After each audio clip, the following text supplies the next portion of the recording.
तो आज एक कहानी सुनते हैं, एक ऐसे घोड़े की जो यूनिकॉर्न बनना चाहता था।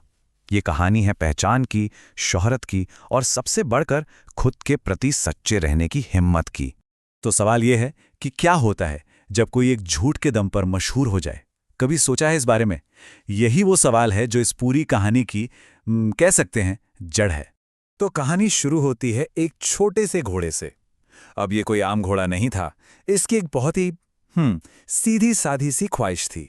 वो कुछ जादुई बनना चाहता था। तो उसने किया क्या? बड़ी मासूमियत से, जैसे कोई बच्चा करता है, उसने एक गाजर उठाई और उसे अपने माथे पर चिपका लिया। बस वो बन गया यूनिकॉर्न, कम से कम अपनी नजर में। ये बस एक कल्पना थी, एक छोटा सा खेल। लेकिन इसी खेल से एक ऐसे सफर की शुरुआत हुई जिसकी किसी ने उम्मीद ही नहीं की थी। और फिर कहानी में एक जबरदस्त मोड़ आता है। एक ऐसा हादसा होता है जो इस घोड़े को एक नई पहचान दे देता है। एक ऐसी पहचान जो उसकी जिंदगी को हमेशा हमेशा के लिए बदल देती है।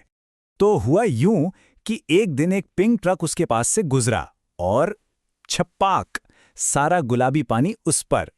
घोड़े ने जब पास के एक गड्ढे में अपनी परछाई देखी तो उसकी तो आंखें ही फटी रह गईं। वो एक गुलाबी यूनिकॉर्न जैसा दिख रहा था। और बस किसी ने उसकी एक प्यारी सी फोटो खींची और इंटरनेट पर डाल दी। फिर क्या था, फोटो तो आग की तरफ फैल गई और वो रातों रात एक स्टार बन गया। और जानते हैं फिर क्या हुआ? शोहरत ने सच में दरवाजा खटखटाया। एक बहुत बड़ी टैलेंट एजेंसी का फोन आया। सोचिए जरा, जो सपना बस एक गाजर और थोड़ी सी कल्पना से शुरू हुआ था, वो अब सच होने वाला था। लेकिन कहते हैं ना, झूठ के पांव नहीं होते। बड़े शो का दिन जैसे जैसे पास आ रहा था, सच भी सामने आने को तैयार था। वो जो नकली गुलाबी रंग था, वो अब उतरने लगा था। उसका राज खुलने वाला था। तो देखिए, दो दुनियाएं बन चुकी थीं। एक तरफ दुनिया की नजरों में वो एक जादुई पिंक यूनिकॉर्न था, हर कोई उसका दीवाना था। और दूसरी तरफ असलियत में वो सिर्फ एक डरा हुआ, घबराया हुआ घोड़ा था जिसका रंग धीरे धीरे उतर रहा था। घबराहट में वो अपना मेकअप ठीक करने बाथरूम की तरफ भागा ही था कि एक असिस्टेंट ने उसे पकड़ लिया। और उसके हाथ में क्या था? घोड़े की असली तस्वीर। असिस्टेंट ने उसे धमकाया, साफ साफ कहा, अगर तुम यहां से नहीं गए तो मैं ये वीडियो सबको दिखा दूंगी। और बात सिर्फ धमकी तक नहीं रुकी। उस असिस्टेंट ने पानी से भरी बाल्टी उठाई और घोड़े पर फेंक दी। सारा का सारा गुलाबी पेंट धुल गया। बस खेल खत्म। सच्चाई सबके सामने थी और बेचारा घोड़ा शर्मिंदगी के मारे वहां से भाग खड़ा हुआ। अब यहां से कहानी का फोकस बदलता है। अब हम देखते हैं कि दुनिया ने इस पर कैसे रिएक्ट किया।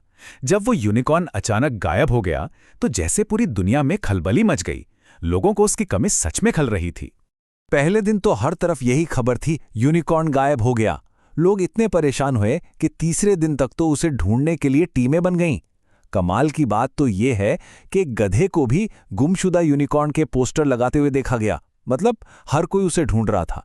पर 7 दिन बीत गए और धीरे धीरे सबकी उम्मीदें टूटने लगी। और ठीक उसी वक्त जब सबने लगभग उम्मीद छोड़ ही दी थी, घोड़ा वापस लौट आया। लेकिन इस बार वो पहले वाला घोड़ा नहीं था। वो एक झूठ को जीने के लिए नहीं लौटा था, बल्कि सच का सामना करने के लिए लौटा था।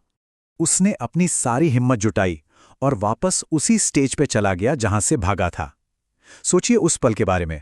सबकी नजरें उसी पर टिकी थीं। पूरे हॉल में एक अजीब सी खामोशी छाई हुई थी। और फिर उसने अपना पहला कदम उठाया। उसने अपने सिर से वो नकली सींग, वो गाजर उतारी और फेंक दी। अगला कदम और भी मुश्किल था। सबके सामने उसने वो सारा गुलाबी रंग धोना शुरू कर दिया। वो रंग जो उसकी झूठी पहचान बन गया था, वो अब पूरी तरह से बेनकाब हो रहा था। ये जो उसने किया ना, इसी को कहते हैं ऑथेंटिसिटी, प्रामाणिकता। मतलब अपने असली रूप, अपनी असलियत के प्रति पूरी तरह से सच्चा होना। कोई दिखावा नहीं, कोई झूठ नहीं। और फिर जब वो यूनिकॉर्न नहीं था, जब वो सिर्फ एक आम घोड़ा था, तब उसने अपनी असली आवाज में गाना शुरू किया। उसने अपना खुद का गीत गाया और हाँ, उसने अपनी गलती के लिए सबसे माफी भी मांगी। शुरू में तो सब एकदम चुप, पिन ड्रॉप साइलेंस। और फिर अचानक से पूरा हॉल तालियों की गड़गड़ाहट से गूंज उठा। लोगों ने उसके झूठ को नहीं, बल्कि उसकी सच्चाई और उसकी हिम्मत को सलाम किया। तो ये कहानी हमें एक बहुत बड़े सवाल के साथ छोड़ जाती है। ये जो असली तालियां होती हैं, ये किसी के परफॉर्मेंस के लिए होती हैं या उस परफॉर्मेंस के पीछे के सच्चे असली इंसान के लिए? सोचेगा ज़रूर इस बारे में।